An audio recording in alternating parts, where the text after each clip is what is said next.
उत्तर प्रदेश के साप्ताहिक मौसम पूर्वानुमान के इस बुलेटिन में आपका स्वागत है। मैं हूं देवेंद्र त्रिपाठी और आप देख रहे हैं मौसम तक चैनल। उत्तर प्रदेश के पश्चिम से लेकर पूरब तक के तमाम शहरों में इस समय प्रदूषण हावी हुआ है। साथ ही साथ तापमान भी गिर रहा है, सर्दी का प्रभाव भी बढ़ रहा है।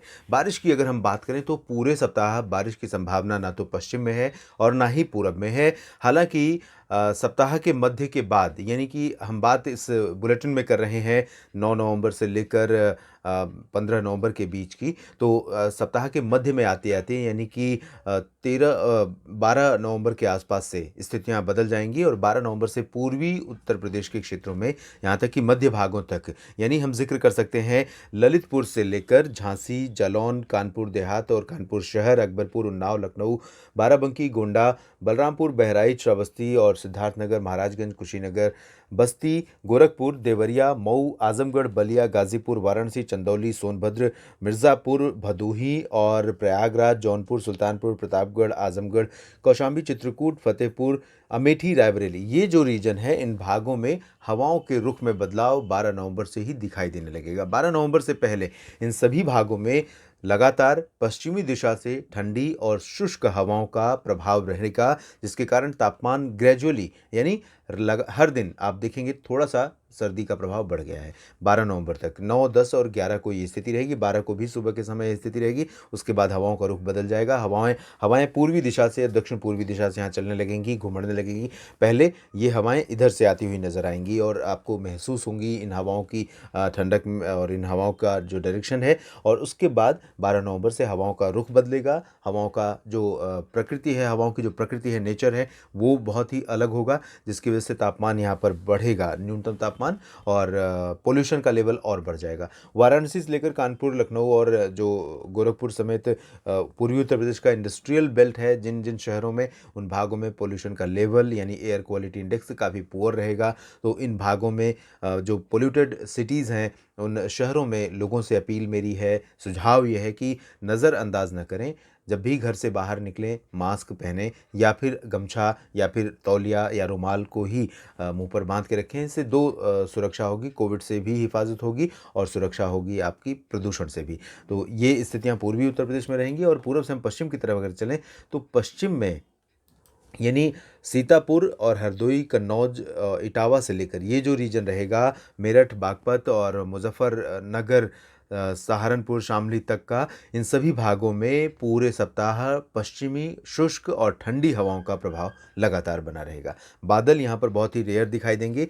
लास्ट में आखिरी दिनों में 13, 14 या 15 नवंबर को हरदोई, कन्नौज और आसपास के इलाकों में कुछ बादल आ सकते हैं। बाकी जगहों पर पूरा ड्राई रहेगा और साफ मौसम रहेगा। इन भागों में बिल्कुल शुष्क मौसम लगातार बना रहेगा। और पश्चिमी दिशा से चलने वाली शुष्क और ठंडी हवाओं के बावजूद पश्चिमी उत्तर प्रदेश के कई शहरों पर प्रदूषण का सिकंजा बहुत अधिक कस चुका है। तो यहाँ पर बुलंदशहर, गौतम बुद्ध नगर और मेरठ, मुरादाबाद, बागपत, गाजियाबाद, इन सभी क्षेत्रों में कई शहर ऐसे हैं जहाँ पर प्रदूषण की स्थिति बहुत ही खतरनाक लेवल पर पहुँच गई है। राष्ट्रीय राजधानी दिल्ली से भी ज़्यादा, दिल्ली और एनसीआर के शहरों से भी ज़्यादा वेस्टर्न उत्तर प्रदेश के कई शहरों पर प्रदूषण बढ़ा हुआ है और ये स्थिति लगातार बनी रहेगी। इसके बहुत सारे फैक्टर हैं, लोकल लेवल पर उठने वाला प्रदूषण, साथ में पराली का धुआं, और इसके अलावा जो मॉइस्चर इस समय है, जिस तरह का मौसम में परिवर्तन होता है, कुहासा, धुंध इस समय बनने लगता है, तो ये सारा कुछ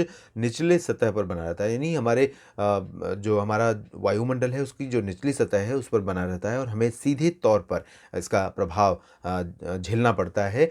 और इसमें एक बहुत मेजर कंट्रीब्यूशन है कंस्ट्रक्शन से जुड़ी गतिविधियों का। तो इसके लिए राष्ट्रीय जो हरित एजेंसियां हैं, नेशनल ग्रीन ट्रिब्यूनल वगैरह हैं, ये इन सब एजेंसियों समेत भारत के केंद्रीय पर्यावरण और पर्यावरण संरक्षण से जुड़ी एजेंसियां, इन सभी ने कैपिंग लगा रखी है कि कहीं भी अगर कंस्ट्रक्शन की गतिविधियां चल रही हैं तो वहां पर एंटी डस्ट का प्रबंध करें, यानी धूल न उड़े उसका प्रबंध करें, उसके लिए पानी का छिड़काव करें या जिस तरह के उपाय दूसरे हो सकते हैं उनका उपाय करें, क्योंकि कंस्ट्रक्शन से जुड़ी गतिविधियों के कारण भी कई जगहों पर पोल्यूशन बहुत ज़्यादा बढ़ जाता है। इसमें सड़कों के निर्माण कई जगहों पर चल रहे हैं, तो विकास से जुड़े कार्यों के कारण भी इसका जो दुष्प्रभाव है वो कई बार आम लोगों को लगातार लंबे समय तक झेलना पड़ता है और ये सेहत के लिए सेहत के साथ खिलवाड़ हो जाता है। तो इस पर भी जो एजेंसियां हैं कंस्ट्रक्शन से जुड़ी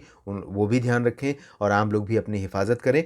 और साथ ही साथ आपको बता दें कि पूर्वी उत्तर प्रदेश में जब हमने ज़िक्र किया था 13, 14 और 15 नवंबर का, तो यहाँ पर कुछ इलाकों में बादलों के छाने के साथ-साथ कहीं-कहीं पर हल्की वर्षा या बूंदाबांदी या फिर गर्जना के साथ लाइट रेन कुछ इलाकों में रिकॉर्ड की जा सकती है। बलिया, आजमगढ़, जौनपुर, वाराणसी, प्रयागराज, प्रतापगढ़, महोबा, झांसी, ललितपुर, ये जो रीजन है इन भागों में कुछ स्थानों पर बारिश भी हो सकती है, हालाँकि प्रोबेबिलिटी इसकी बहुत ज़्यादा नहीं है। उत्तर प्रदेश के साप्ताहिक मौसम पूर्वानुमान के इस बुलेटिन में अभी इतना ही। आप बने रहिएगा मौसम तक चैनल के साथ। धन्यवाद।